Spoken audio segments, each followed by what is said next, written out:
What's up? I'm Ronnie. I'm the founder, lead singer of Red Jumpsuit Apparatus. And I'm Josh. I play lead guitar. How has the band changed over the years?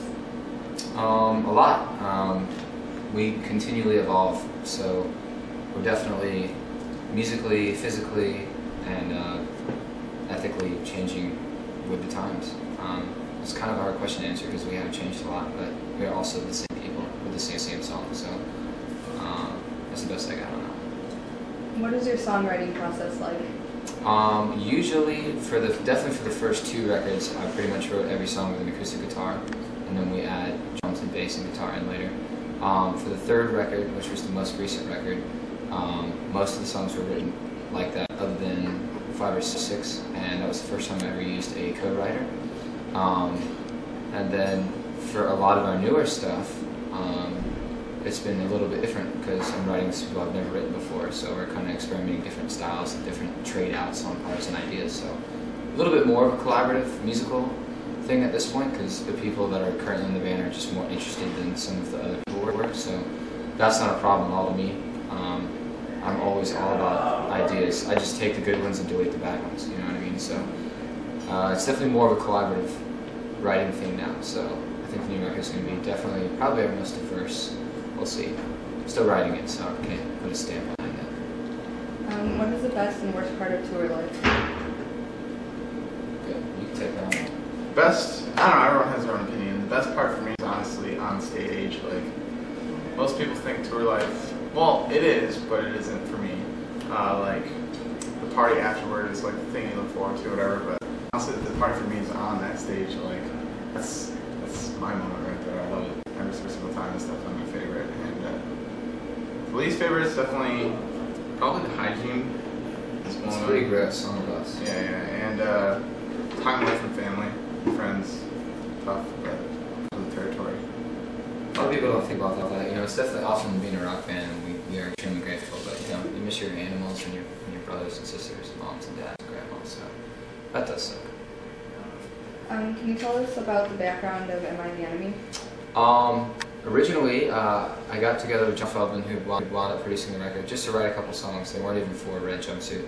I do a lot of just alternate writing, not even just for this band, and so does he.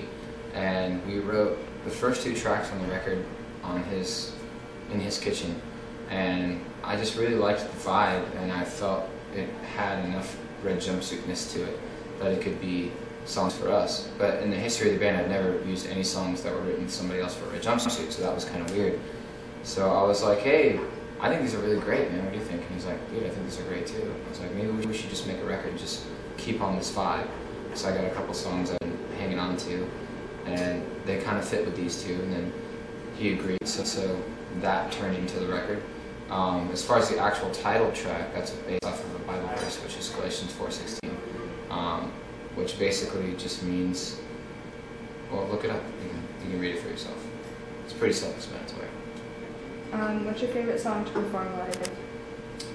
For me, definitely right now, it's Am I the Enemy, just because we just filmed the video for it, and I really, really am looking forward to seeing how that comes out. Yeah. So that's kind of exciting, but there's also just like the intensity of Face Down and Guardian Angel, where it's like 2 just huge songs where like everybody in the room just lights up. And I don't know, I guess that's my 3 favorites. It's hard to narrow down to one. What's yours?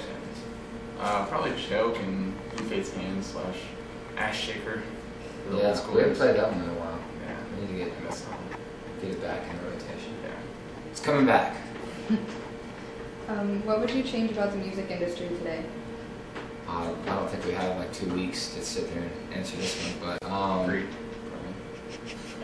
Greed. Greed. Yeah, I mean it's funded and ran by greed, that's for sure, and just shitty people. I don't know. I don't have a lot of love for the industry. That's a well-known fact. So that's why we do everything ourselves now, and we're doing fine. What was it like partying with Virgin Records? Really simple, actually. We actually didn't get dropped. It's a fact. It's not an opinion. A lot of people talk about that. Bands do get dropped. I've met bands who get dropped, and usually the label says, we're letting this band go. That's what happens when you get dropped. We didn't get dropped. We had a 3rd record option, and Virgin was not able to fulfill their commitments in the contract, which was an amazing opportunity for us.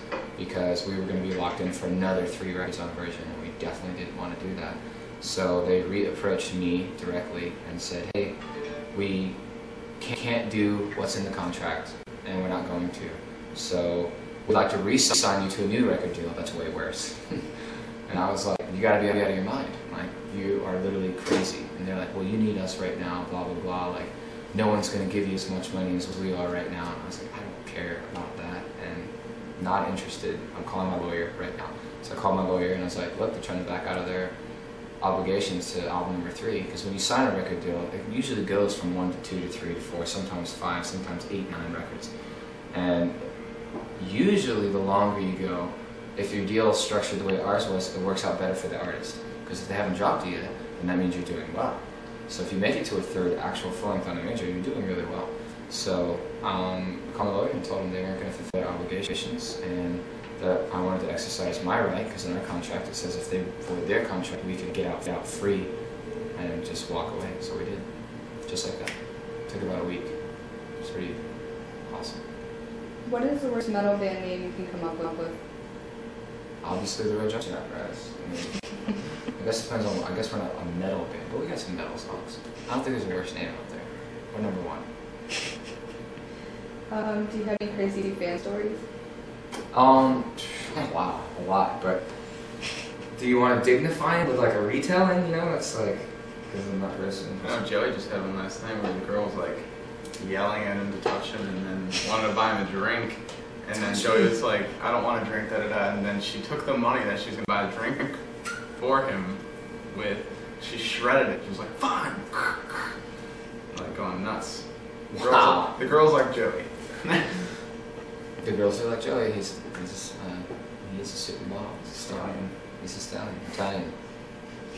Where do you see yourselves in 5 years?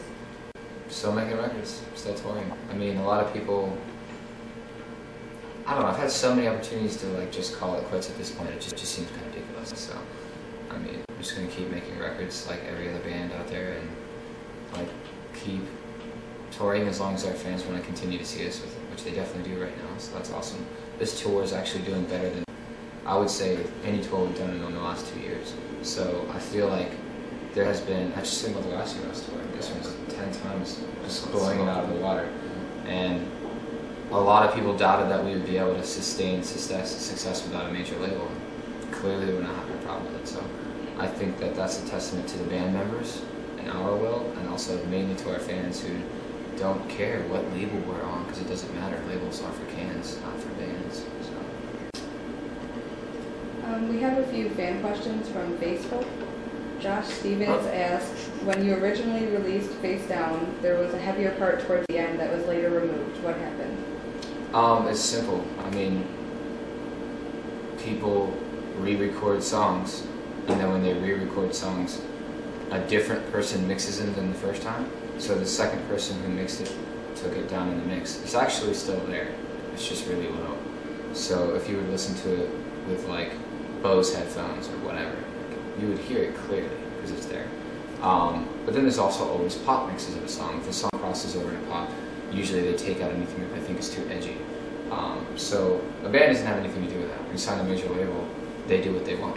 You sign a contract, they do what they want. It's that simple. I'm not making those rules up. Everybody knows it. It's a known fact. So to answer him, A, research with major record deals, and we can probably already answer your question. And B, you can still find the old version anywhere. So if you like that one better, listen to it. Great. That's how we perform it live. So listen to the one you like instead of wondering why the major label changed it. Why? Because they're a major label.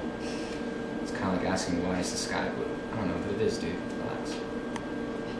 Michelle Santiago asked, why is Elias no longer in the band? I fired him. Michael Rivera asked, if you had to choose someone in the band and you would marry, kill, and fuck, who would it be? Wow, that's a little abrasive. I'm not going to answer that one because I don't like his language, but you can go ahead if you want. Joey would definitely do that for me. Interesting. I'd probably marry Jesse. Who would you kill? Oh my god. Yeah, that makes a lot of sense, actually. Jeff Christopher Rivera asked, why do you know purple jumpsuit? That's the best question I've ever been asked in my entire That's a life. good one. I don't know, you got me. Because Barney's purple. Because we weren't cool enough to think of purple. Sorry. Got me, man. That's all. Sweet. Thank you. You guys hanging out for the show or taking off? You're staying for the show.